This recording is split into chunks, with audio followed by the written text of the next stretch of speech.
Okay, aloha everyone, I am the Lady Ray at Maui Designs. Thank you so much for joining me today. So technically this isn't my first video, but it is my first one back this year, or rather end of this year.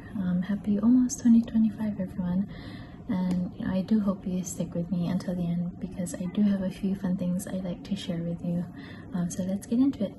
If you're curious though, on my first video, it was back in 2021 about a Musubi and sure enough I said why not follow up with another Musubi video just for consistency. So yeah, here we are.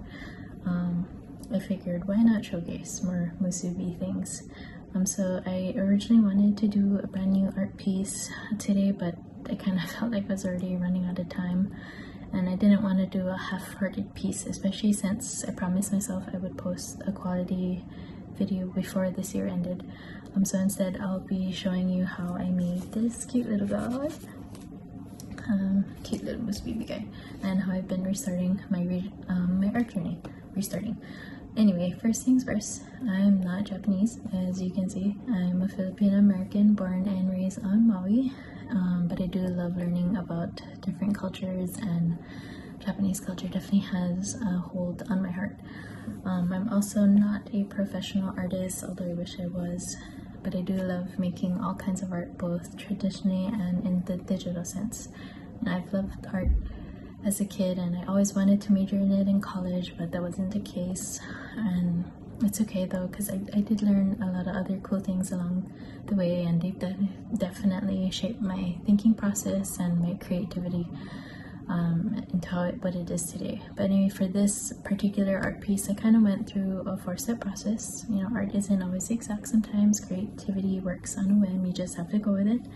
But I have to say the following outline is usually what I go through, and it tends to work for me, you know, for the most part.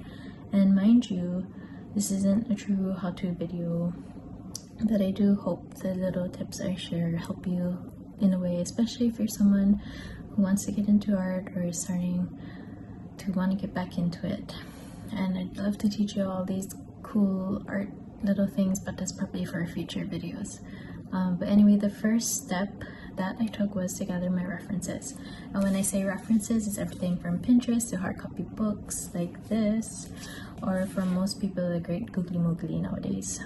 Sure enough, for this guy though, I kind of went off of past experiences because I made them a lot before, or you know, just rushing into stores when I don't have time to make food. But anyway, the lettering part I kind of needed reference because I don't usually write like that. I write more like this, like super tiny. But anyway, the one thing I have to say about references is you're bound to copy at some point. Be mindful though when you're copying. It's absolutely okay to copy a picture or part of a picture, at least, you know, for your own learning, especially when you want to better yourself and you want to become a better artist. So what's not okay is when you copy and then you pass it off as if you're the original artist and you make big boolah off of it.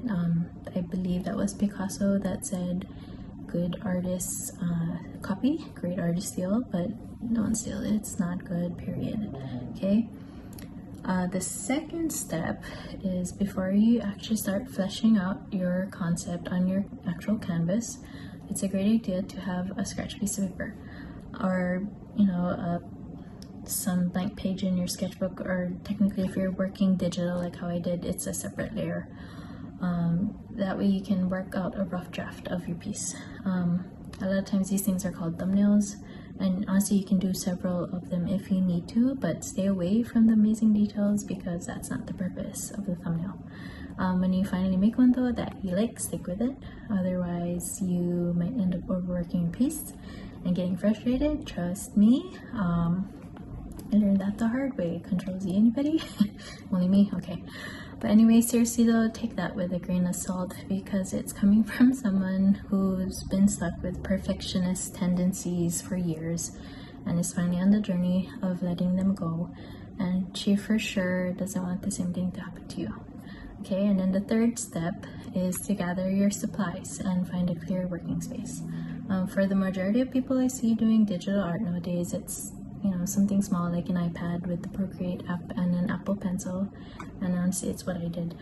But if you do go traditionally, which I do sometimes, kind of like how I did this one piece, it would be to get your paper or your canvas. A lot of times for me it's mixed media paper or watercolor paper, paint brushes, sketching pencil, and then probably watercolor paints, gouache paint, acrylic, oils, color pencils. You know, I do a whole lot of different things.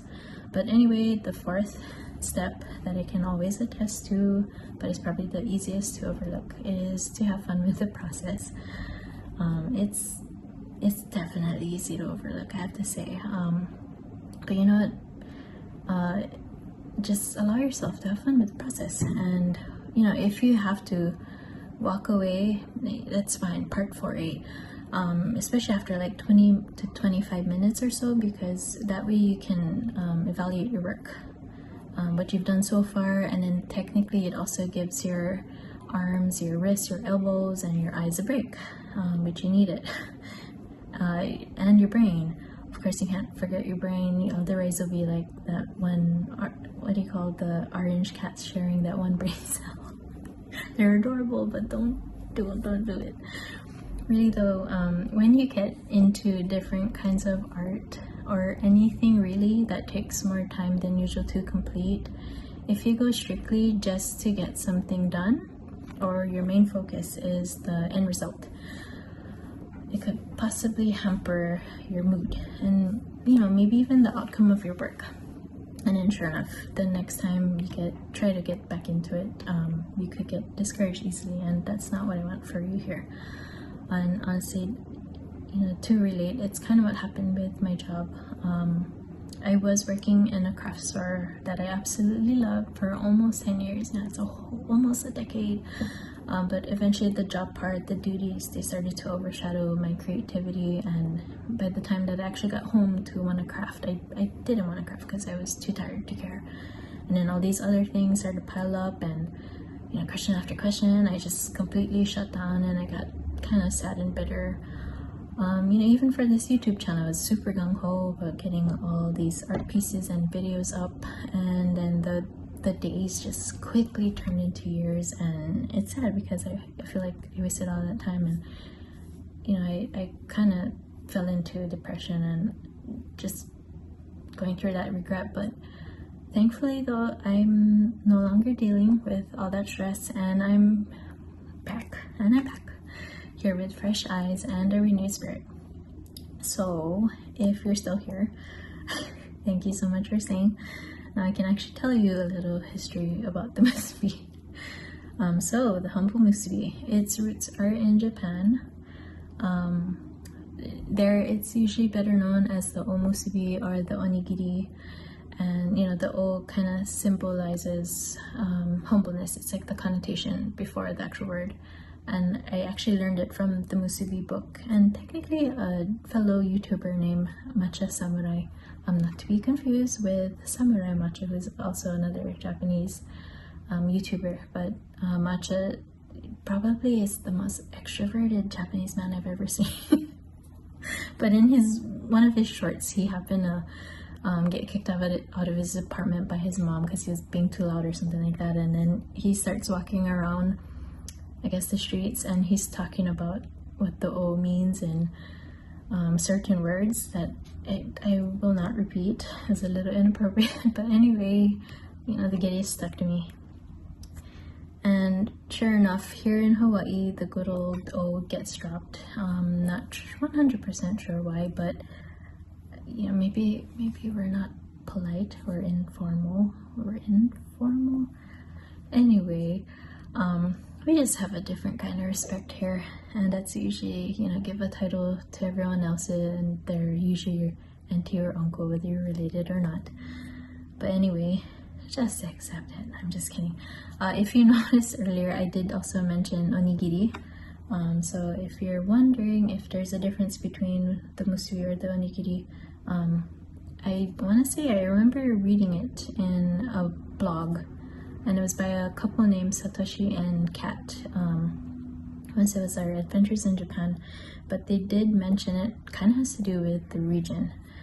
And then according to them, the Kanto region, I want to say that's eastern Japan, it's they're known for saying the o musubi, versus Kansai region, which is western Japan, they say onigiri. And then in the Musubi book by Manabu Asaoka, it is, I want to say it's by the generations, and the older generation is what they refer to as o musubi. And I guess it's just like it depends on the certain prefectures too. I guess there's someone out there who wants to play music. But anyway, the shape also differs slightly. Musubi are associated as being more rectangular, while the onigiri is triangular. And then it's not to be confused with its more famous counterpart, I think, the sushi, which is rice seasoned with vinegar, while musubi is like plain koshihikari rice, the short grain rice. And then there's also sashimi, which is just your plain raw slices of fish. So they're three completely different things. But anyway, as far as how the musubi was invented, this was during World War II. There were Japanese immigrants living in incarceration camps in the States, and this was the same time period that Hormel Foods Corporation created the ever so popular pink black meat, aka Spam, which, you know, became a survival staple during the war, and it was for the food rationing.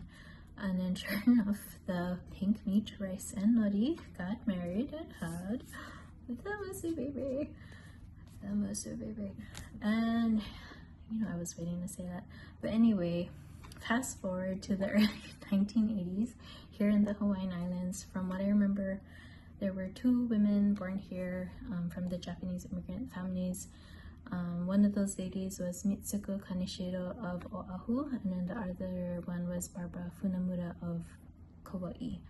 Sadly, they're no longer with us, but I have to say, you know, they were both credited with popularizing the musubi here in Hawaii, and I'm super thankful that they did. But anyway, this video piece is almost done. If you've stuck with me until the end, I have to say thank you so much. And if you're curious on this little guy, he is available now in my little Shopify shop. Yes, I finally have one. So please visit. I'd be super grateful if you did. And you know, it's still a work in progress, just like my art and, you know, my YouTube journey, but I'm learning as I go. Anyway, thank you again, especially if you stayed here until the very end. Please let me know what you think in the comments below, and hopefully I see you again the next time. Thank you. Okay, bye-bye.